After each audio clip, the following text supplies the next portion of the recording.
একবার ভাবুন তো যে একটা প্লেয়ার নিজ দেশে মানে বছরের পর বছর সাইড বেঞ্চে বসে আছে। 2023 সালেও তাকে বাংলাদেশের ঘরোয়া ক্রিকেট লিগে তাকে সাইড বেঞ্চে বসে রাখা হয়েছে, তাকে নেওয়া হবে এই প্রত্যাশা রেখে, এই আশা রেখে। তারপরেও সেই ছেলেটাকে দলে নেওয়া হয়নি।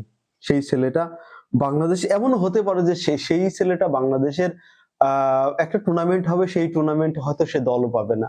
ধরেন যদি দল না পায়, তার ধরেন কিচ্ছু করার ছিল না। ব্যাপারটা এরকম। সেই ছেলেটা বাংলাদেশের মতো একটা বাংলাদেশের একটা ফ্রাঞ্চাইজি লিগ হচ্ছে, সেই ফ্রাঞ্চাইজি লিগকে টপকে সে এখন অস্ট্রেলিয়ায় খেলতে যাচ্ছে। এটা অনেক বড় ব্যাপার। আমার কাছে মনে হয় যে হ্যাঁ, রিশাদের সাথে যে ব্যবহারটা করা হয়েছিল এটা হয়তো একটা হয় না যে নীরব একটা রিভেঞ্জ রিশাদ হাসানের। কারণ সৃষ্টিকর্তা হয়তো রিশাদকে চেয়েছিলেন যে তুমি যেটা ডিজার্ভ করো তার থেকে বেশি কিছু হয়তো তোমার জন্য বসে আছে। রিশাদ হোসেন তাই গতকাল রাত্রে রিশাদ হোসেন অস্ট্রেলিয়ায় গেছেন 20 ব্যাক লিগ খেলতে। বাংলাদেশের যে বিপিএল ছিল, বাংলাদেশের যে বিপিএল হচ্ছে, সেই বিপিএল এ ধরেন বিপিএল নিলাম হওয়ার আগে বাংলাদেশ ক্রিকেটের অনেক স্থানীয় ক্রিকেটারদের কত দামে বিক্রি হবে সেটা নিয়ে নানা গুঞ্জন ছিল। সেই গুঞ্জনকে ছাপিয়ে আর নাইম শ্যাম 1,10,00,000 টাকা বিক্রি হয়। তারপরে ধরেন 92 লাখ টাকা বিক্রি হয়েছে তহিদ হৃদয়, 70 বা 75 লাখ টাকার বিক্রি হয়েছে লিটন দাস। কিন্তু রিশাদ হোসেন যদি বাংলাদেশের এই নিলাম বেজে থাকতো বা সরাসরি সাইনিং এর ব্যাপারটা থাকতো, তাহলে হয়তো আমরা ধরে নিতাম যে সে 1-1.5 কোটি টাকা নিশ্চয় বিক্রি হতো বা বাংলাদেশের সর্বোচ্চ বিট করা প্লেয়ারটার মধ্যে অন্যতম থাকতো। যে কম্বিনেশন সেই জায়গা থেকে, এবং সে যে ব্যাটিং এ ভালো করতে পারে সেটা আমরা দেখেছি।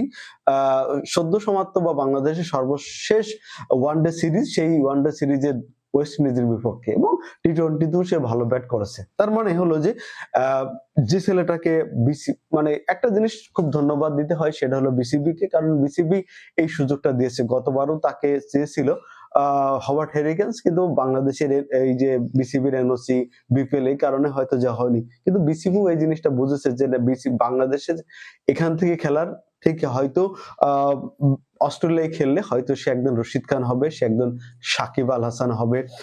সাকিব আল হাসানের পর দ্বিতীয় প্লেয়ার হিসেবে বিগ ব্যাশ লিগে জায়গা পেল রিশাদ হোসেন। এবং আরেকটা ব্যাপার হলো যে রিশাদ হোসেনকে যে দলে নেবে, এই জিনিসটা একটা 20 ব্যাগ লিগের যে অফিসিয়াল পেজ বা ফেসবুক পেজে আমি দেখেছিলাম, সেখানে অস্ট্রেলিয়ার সাবেক অধিনায়ক অ্যারন ফিঞ্চ কিন্তু তাকে দলে নেবে বা তার সম্পর্কে একটা পজিটিভ কথা বলেছিল, এবং সেই 2024 বিশ্বকাপে সর্বোচ্চ 14টা উইকেট পেয়েছিল। যদিও তার সাথে 14টা উইকেট পেয়েছিল রাশিদ খান।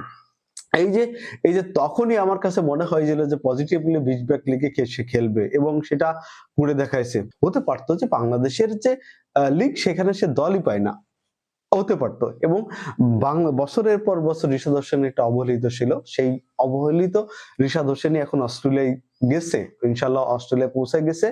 এবং সেখানেই সে 20 ব্যাক লিগের প্রথম যে ম্যাচ আছে 16 তারিখ থেকে শুরু হবে, সেখানে প্রথম ম্যাচে সে খেলতে পারবে। কুলদীপ যাদব, রাশিদ খান, অ্যাডাম জাম্পা, আদিল রশিদ, এদের মধ্যেই এদের কাতারে হয়তো রিশাদ হোসেন পড়বে, সেই প্রত্যাশা রাখি। যদিও হবার্ট হেরিকেন্স আরেকজন বিদেশি প্লেয়ার আছে, সেও লেগ স্পিনার, ইংল্যান্ডের রেহান আহমেদ। তা আমার কাছে মনে হয় যে রেহান আহমেদের থেকে রিশাদ হোসেনকে দলে একাদশে বেশি পাবো। কারণ হচ্ছে রিশাদ হোসেনের বোলিং এর সাথে কার্যকরী কিছু ক্যামিও ইনিংস খেলতে পারে, তার ব্যাটে রান আসে।